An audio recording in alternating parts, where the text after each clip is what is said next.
একটা বিষয় আমার বোধগম্য হচ্ছে না।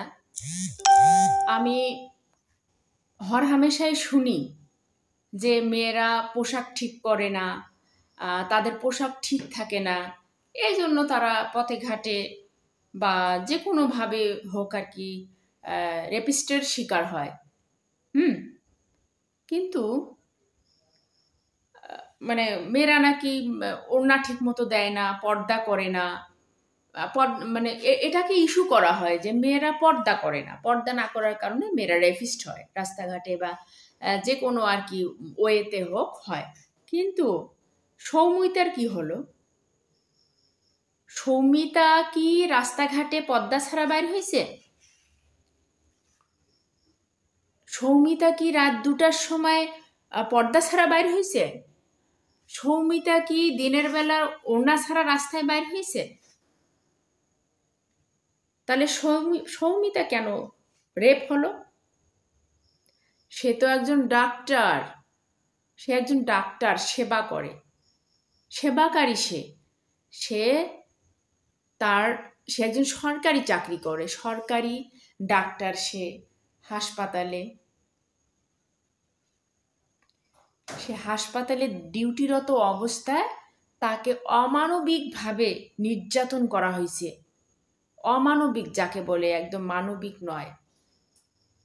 তাকে অনেকজনে নাকি অনেকগুলো ছেলে পুরুষ মিলে তাকে রেপ করা হয়েছে, এবং সেটা একটা কর্মক্ষেত্রে তার রাত 2টার দিকে। তাহলে সৌমিতার অপরাধটা কি ছিল? সৌমিতা কি অপরাধ করলো? সে কি ওড়না ছাড়া বের হলো? সে কি বিপর্দায় বের হলো? তাহলে কেন একটা কর্মরত মহিলাকে রাত 2টার দিকে এইভাবে গণরেপ করা হবে? এবং তাকে বিভিন্ন শরীরের মধ্যে বিভিন্নভাবে নির্যাতন করা হবে। তার গলার হাড় পর্যন্ত ভেঙে দিছে। এবং কিছু কিছু আরও বিষয় আসছে যেগুলো মুখে বলা যাবে না, মুখে মানে বলা উচিত নয়, এমন কিছু কিছু বিষয় হয়েছে মেয়েটার সঙ্গে, একদম পুরা শরীরে। হ্যাঁ, তা কেন আমি বলি, একটা ফ্যামিলি, মেয়েদেরকে আর শিক্ষা দেওয়ার দরকার নেই। মেয়েরা অনেক শিখছে ফ্যামিলি থেকে, মেয়েদেরকে অনেক শিখাইছেন। আমি একটা ফ্যামিলির মা বাবাকে বলি, হিন্দু হোক আর মুসলমান হোক, মেয়েদেরকে অনেক শিখাইছেন কিভাবে মানুষকে রেসপেক্ট করতে হয়, সম্মান করতে হয়, নিজের শালীনতা কিভাবে বজায় রাখতে হয়, কিভাবে চলতে হয় রাস্তাঘাটে বাজার বন্দরে। একটা মেয়েকে অনেক শিখাইছেন। মেয়েরা সবসময় মানুষকে সম্মান দিয়ে চলে রাস্তাঘাটে, নারী পুরুষ উভয়কে। এখন থেকে একটা ছেলেকে শিখান কিভাবে একটা নারীকে সম্মান করতে হয় রাস্তাঘাটে, বাজারে বন্তরে চলতে গেলে একটা নারীকে কিভাবে সম্মান করতে হয়, রেসপেক্ট করতে হয়। এটা এখন থেকে ছেলেদের শিখান, তারা যেন একটা নারীকে সম্মান করতে পারে, তার প্রাপ্য সম্মানটুকু যেন যায়। সে কর্মক্ষেত্রে, সে বাজার বন্দরে চলতে, সে রাস্তাঘাটে চলতে যেন নির্যাতনের শিকার না হয়, হেনস্থার শিকার না হয়, ইপটিজিংয়ের শিকার না হয়, এরকম গণরেপের শিকার না হয়, না করে। এরকম আপনাদের ছেলেদেরকে এখন শিখান, মেয়েদেরকে শিখার দরকার নেই। মেয়েরা অনেক শিখছে, শুধু মেয়েদেরকেই শিখে আসলেন, ছেলেদের কিচ্ছু শিখাইলেন না। ছেলেদেরকে ছেড়ে দেন। সে ছেলে, সে 10টা মেরে একটাতে আসবে, এরকমও শোনা যায়। সে ছেলে 10টা মেরে একটাতে আসবে।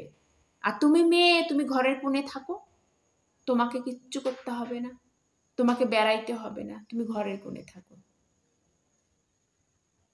ছেলেটাকে শিখান। আমি বলি যে এখন থেকে ছেলেটাকে শিখান, মেয়েকে শিখার দরকার নেই। মেয়েরা অনেক শিখছে, মেয়েদের অনেক শিখাইছেন, অনেক অবহেলাও করছেন। একটা মেয়েকে সব পাশ দিয়ে একটা ফ্যামিলি তাকে ঠগায়, খাওনে ঠগায়, বেরনে ঠগায়, কাপড়ে ঠগায়, কিন্তু ওই ছেলেটাকে ঠগায় না। ছেলেটাকে সবসময় বেশি বেশি দেয়। আর যত অকাম কুকাম ওই ছেলেটাই করে বেড়ায়, মেয়েটা কিন্তু করে বেড়ায় না। যত দিক দিয়ে হেন মেয়েটাকেই করা হয়, মেয়েটাকে যোগ্য সম্মানটুকু দেওয়া হয় না, ছেলেটাকে যতটা দেওয়া হয়। একটা মেয়েকে পাত্রস্থও ভালো করে করা হয় না। তো মেয়েদেরকে আর শেখানো লাগবে না। আমি একটা ফ্যামিলির বাবা মাকে বলি, ছেলেটাকে এখন থেকে শেখান কিভাবে ভালোভাবে রাস্তাঘাটে চলতে হয়, মানুষকে সম্মান করতে হয়। একটা মেয়ে যেমন শালীনভাবে চলে রাস্তাঘাটে, ওই ছেলেটাও কিভাবে শালীনভাবে চলবে এটাই শিখান। এখন থেকে এটাই শিখান। ওই ছেলেটাকে শালীনভাবে রাস্তাঘাটে চলতে, কর্মক্ষেত্রে চলতে শেখান, আর একটা মেয়েকে কর্মক্ষেত্রে তার স্বাধীনতা দেন, কর্মক্ষেত্রে তাকে ভালোভাবে কাজ করার সুযোগ দেন। ঠিক আছে? এই এই এই এই এই মেয়েটাকে যে এরকম করলো, সৌমিতা মেয়েটাকে, সেই দেশের সরকার আবার বলে কি 10 লাখ টাকা দিয়ে এটা মীমাংসা করবে। একটা মেয়ের, একটা ডাক্তার মেয়ে, সে মেয়ে নয়, একটা ডাক্তার মেয়ে একটা ফ্যামিলি থেকে চলে গেছে, তার ফ্যামিলিটা কোনো অবস্থায় আছে বলেন?